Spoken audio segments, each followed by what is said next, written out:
మూడో విషయం ఏమిటి? మనం అందరం కూడా వివాహాలు చేసుకోవాలి అనుకుంటుంటాం. ఎవరు కావాలి? మంచి ఆలిం కావాలండి.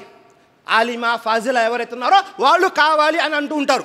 మంచి జ్ఞానవంతురాలు రావాలి అని దువా కూడా చేస్తుంటాము. ఏమని దువా చేస్తుంటాము? రబ్బనా హబ్లనా మిన్ అజ్వాజినా వ జుర్రియాతినా ఖుర్రత అయునిన్ వజఅల్నా లిల్ ముత్తఖీనా ఇమామా. అల్లాహ్తో దువా చేస్తున్నాం. ఏమని? ఓ మా ప్రభు, నువ్వు మాకు మా భార్యల ద్వారా, మా సంతానం ద్వారా మా కళ్ళకు చలువను ప్రసాదించు, మమ్మల్ని దైవభక్తి పరాయలకు నాయకునిగా చేయి. సుబ్హానల్లాహ్. ఈ దువా అందరం చేస్తుంటాము. అల్లా నాకు మంచి భార్య కావాలి, నా పిల్లలకి మంచి తల్లి కావాలి. మనకు భార్య కావాలి అన్న మూడో విషయము, మన పిల్లలకి మంచి తల్లి కావాలి అన్న ఎవరు రావాలి? మనకు జ్ఞానవంతురాలైనటువంటి భార్య రావాలి. ధార్మిక జ్ఞానం ఉన్నటువంటి భార్య ఎప్పుడైతే మనకు వస్తుందో అప్పుడు ఇది సాధ్యమవుతుంది. మనం అందరము కూడా మంచి మంచి నా భార్యలు కావాలి అని, మా పిల్లలకి మంచి మంచి కోడళ్ళు కావాలని వెతుకుతూ ఉంటాము. కానీ ఎప్పుడైనా పరిశీలన చేశామా? మనము మన ఇంట్లో ఉన్నటువంటి స్త్రీలను, బాలికలను ఆ విధంగా తీర్చిదిద్దామా? ఎవరింటికైనా కోడలిగా పంపిస్తున్నాము, ఎవరికైనా భార్యగా పంపిస్తున్నాము. ఏ లక్షణాలు అయితే మనం వెతుకుతూ ఉన్నామో ఆ లక్షణాలు మన పిల్లల్లో ఉన్నాయా? ఒక్కసారి పరిశీలన చేయండి. ఎందుకని? సమాజంలో అందరూ కూడా వేరే వాళ్ళలో మంచి వెతుకుతూ ఉంటారు. ముందు మనలో మంచి ఉందా లేదా, మన ఇంట్లో మంచి ఉందా లేదా, మన పిల్లల్ని మనము సక్రమైన పద్ధతిలో తీర్చిదిద్దామా లేదా అనేది పరిశీలన చేయాలి సోదరులారా. ఈ విషయం ఎప్పుడు తెలుస్తుంది? సర్వసాధారణంగా వివాహాలు చేసుకోవాలి. వివాహాలు చేసుకునే సమయంలో దైవప్రవక్త ముహమ్మద్ సల్లల్లాహు అలైహి వసల్లం తెలియజేశారు. బుఖారీ మరియు ముస్లిం యొక్క హదీస్, అబూ హురైరా రజియల్లాహు అన్హు వారి కథనం. సర్వసాధారణంగా వివాహాలప్పుడు 4 విషయాల్ని చూస్తుంటారు ప్రజలు. మొట్టమొదటిది ఏమిటి అంటే లిమాలిహా, ధనం చూస్తుంటారు. నాకు కాబోయే కోడలు, నాకు కాబోయే భార్య మంచి ధనవంతురాలై ఉండాలి, ఇదే చూస్తుంటారు. పైకి మాత్రం చెబుతుంటారు మాకు ఆలిం అమ్మాయి కావాలండి అని. ఆ తర్వాత పంపించామనుకోండి, మా స్టేటస్కి తగ్గట్టుగా లేదండి. స్టేటస్ అంటే మా ధనానికి తగ్గట్టుగా లేదు. పైకి మాత్రమే చెబుతుంటారు మాకు కావాలి అని, దానితో పాటు అది కావాలి. మీరు ఎప్పుడైతే ధనవంతురాలైన స్త్రీని పెళ్లి చేసుకుంటారో మీకు పుట్టబోయే పిల్లలు కానీ మనవాళ్ళు కానీ వాళ్ళు పుట్టుకతో ధనవంతులు అవుతారు, జ్ఞానవంతులు అవ్వలేరు. రెండో విషయం ఏం చూస్తారు? వలి హస్బిహా, వంశాన్ని చూస్తుంటారు. పెద్ద వంశం ఉండాలండి నేను పెళ్లి చేసుకుపోయే అమ్మాయికి. మా అబ్బాయిని ఎక్కడైతే అల్లుడుగా నేను పంపిస్తున్నానో వాళ్ళకి పెద్ద వంశం ఉండాలి. తెలుగులో ఒక సామెత ఉంటుంది, పెళ్లి చేయాలంటే అటు 7 తరాలు ఇటు 7 తరాలు చూడాలి అంటూ ఉంటారు. మీరు ఎన్ని తరాలు చూసినా చివరిగా వెళ్ళేది ఎక్కడికి? ఆదం అలైహిస్సలాం దగ్గరికి, హవ్వ అలైహిస్సలాం దగ్గరికి.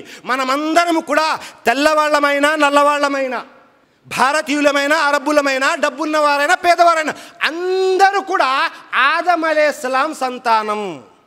మనందరి వంశం ఒక్కటే సోదరులారా. ఈ విషయం మర్చిపోతూ ఉంటారు. ఒకవేళ జ్ఞానం లేకుండా, ధార్మిక విద్య లేకుండా మీరు ఎంత పెద్ద వంశంలోనైనా చేసుకోండి, ఎలాంటి ప్రయోజనము లేదు. ఆ తర్వాత మూడో విషయం అదేమిటి? లి జమాలిహా, అందం చూస్తుంటారు. నేను పెళ్లి చేసుకోబోయే అమ్మాయి చాలా అందగత్తెరాలై ఉండాలి, నేను పెళ్లి చేసుకోబోయే అబ్బాయి కూడా చాలా అందగాడై ఉండాలి. మీరు అందమున్న వ్యక్తిని పెళ్లి చేసుకుంటే మీకు పుట్టబోయే పిల్లలు అందంగా పుడతారు తప్ప జ్ఞానవంతులుగా పుట్టే అవకాశం లేదు. నాలుగో విషయము చాలా తక్కువ మంది చూసేదేమిటి అంటే వలి దీనిహా, ధర్మాన్ని చూసేవారు చాలా తక్కువ మంది. కాబట్టి మనమేం చేయాలి? మనకు మంచి భార్య రావాలి, మనం చెప్పినట్టు వినే భార్య రావాలి, మనకు విధేయత చూపే భార్య రావాలి అంటే ఆమెలో ధార్మిక జ్ఞానం ఉండాలి. ఆమె సృష్టికర్తన అల్లాహకు భయపడే విశ్వాసురాలై ఉండాలి. సుబ్హానల్లాహ్. కాబట్టి సోదరులారా, మూడో విషయము మనకు మంచి భార్య కావాలి అన్నా కూడా ధార్మిక విద్య స్త్రీలలో బాలికల్లో తప్పనిసరి.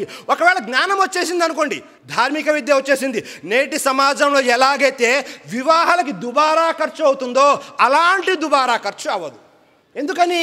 ఎప్పుడైతే మన దగ్గర జ్ఞానం వచ్చేస్తుందో ఏవైతే ఫరజ్ విషయాలు ఉన్నాయో వాటి మీదనే ఎక్కువగా మనం కాన్సన్ట్రేట్ చేస్తాం, ఫోకస్ చేస్తాం. అనవసరమైన విషయాలకి డబ్బులు ఖర్చు పెట్టము. ఎంత సునాయాసంగా వివాహాలు జరుగుతాయో తెలుసా? దైవప్రవక్త వారి కాలంలో జులైబీబ్ రజియల్లాహు అన్హు అని ఒక సహాబీ ఉన్నారు. ఆయన ఎలా ఉండేవారు? ప్రాపంచిక పరంగా కొద్దిగా రంగు తక్కువ, అంటే నల్లగా ఉండేవారు, అందం తక్కువ, ధనము ఏమీ లేదు, ఆస్తి అంతస్తులు హోదాలు పదవులు ఏమీ లేవు, ఒక సాధారణ వ్యక్తి. ఆయన మదీనాలోకి రాగానే దైవప్రవక్త ముహమ్మద్ సల్లల్లాహు అలైహి వసల్లం అడిగారు, జులైబీబ్ నీ వివాహం జరగలేదా ఇంకా అని. అప్పటికే 30 సంవత్సరాలు దాటిపోయి ఉంటాయి బహుశా.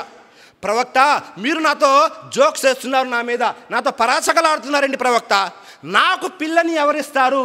నేను ప్రాపంచిక పరంగా అందం లేదు, రంగు తక్కువ ఉంది, ధనము లేదు, ఐశ్వర్యం లేదు, సమాజంలో ఎలాంటి పలుకుబడి లేదు, హోదాలు లేవు. నాకు పిల్లని ఎవరిస్తారు ప్రవక్త?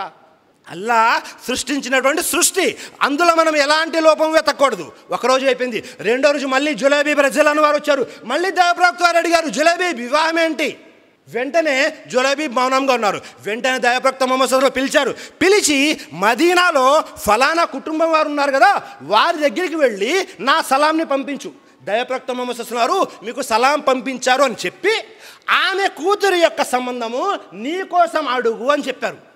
వెంటనే జులైబీబ్ రజల్లాహు వారు తిన్నగా ఇంటికి వెళ్ళారు. ఆ ఇల్లు ఎవరిది? సమాజంలో మదీనా నగరంలో కాస్తో కూస్తో ధనవంతురాలు, మంచి వంశము పలుకుబడి ఉన్నటువంటి వాళ్ళు. అక్కడికి వెళ్ళి తలుపు తట్టడం జరిగింది. తలుపు తట్టిన తర్వాత ఆ ఇంటి యజమాని తలుపు తీయడం జరిగింది. వెంటనే జులైబీబ్ రజల్లాహు వారు అన్నారు, దైవప్రవక్త ముహమ్మద్ సల్లల్లాహు అలైహి వసల్లం వారు మీకు సలాం పంపించారు. సుబ్హానల్లాహ్, ఆనందపడిపోయారు. ప్రవక్త వారు మా ఇంటికి సలాం పంపించారు, అంతకంటే మహాభాగ్యం ఏముంది అని చెప్పి ప్రవక్త ముహమ్మద్ సల్లల్లాహు అలైహి వసల్లం వారు మీ అమ్మాయి యొక్క సంబంధాన్ని నా కోసం అడిగారు. వెంటనే ముఖ కవళికలు మారిపోయాయి సోదరులారా. ఎందుకని? జులైబీబ్ చూడ్డానికి నల్లంగా కాస్త అందం తక్కువగా ఉన్నారు. ఆయనకి ఏం చేయాలో అర్థం కాలేదు. వెంటనే లోపలికి వెళ్ళారు, మషవరా చేసుకుని వస్తానని. భార్యను పిలవగానే ఎవరు వచ్చారండి అంటే, ఇలా జులైబీబ్ వచ్చారు, దైవప్రవక్త ముహమ్మద్ సల్లల్లాహు అలైహి వసల్లం సలాం పంపించారు. మాషాల్లా, సుబ్హానల్లా, అలాగే మన అమ్మాయికి సంబంధం పంపించారు. ఎవరు అంటే జులైబీబా మన స్థాయికి కానీ అంతస్తు కానీ తగ్గినటువంటి వ్యక్తి కాదు కదా అని ఆశ్చర్యానికి లోనై ఆలోచనలో పడిపోయారు ఏం చెప్పాలని. ఇంతలో లోపల నుంచి ఆమె కుమార్తె వచ్చి నాన్నగారు ఏం జరిగింది అంటే జరిగినటువంటి విషయం చెప్పారు. నాన్నగారు ఎట్టి పరిస్థితుల్లోనూ జులైబీబ్ మన స్థాయికి తగ్గ వ్యక్తి కాదు, ఏ విషయంలో అయినా, అందంలో అయినా, ధనంలో అయినా, వంశంలో అయినా. కాబట్టి మీరు రాజీ పట్టం లేదు. కానీ ఒక విషయం గుర్తుంచుకోండి నాన్నగారు, ఎవరు ఈ సంబంధం పంపించింది? దైవప్రవక్త ముహమ్మద్ సల్లల్లాహు అలైహి వసల్లం వారు. దైవప్రవక్త కంటే ఎక్కువగా నా గురించి ఎవరు ఆలోచించలేరు. మీరు ఏమీ ఆలోచించమాకండి, సరే అని చెప్పేయండి, నన్ను ఆయనకిచ్చి వివాహం చేసేయండి. ఎందుకంటే ఈ వివాహ సంబంధం పంపించింది దైవప్రవక్త ముహమ్మద్ సల్లల్లాహు అలైహి వసల్లం. సుబ్హానల్లాహ్. ఎలాంటి ఖర్చు లేకుండా, ఎలాంటి హంగు ఆర్భాటాలు లేకుండా, ఎలాంటి అనవసరమైన ఖర్చు లేకుండా జులైబీబ్ రజల్లాహు యొక్క వివాహం జరిగిపోయింది మదీనాలో ఉన్న ఒక స్త్రీతో. కాబట్టి ఎప్పుడైతే మన దగ్గర ధార్మిక జ్ఞానం ఉంటుందో, స్త్రీ పురుషులు ఇద్దరి దగ్గర కూడా మన వివాహాలు కూడా చాలా సునాయాసంగా అయిపోతాయి.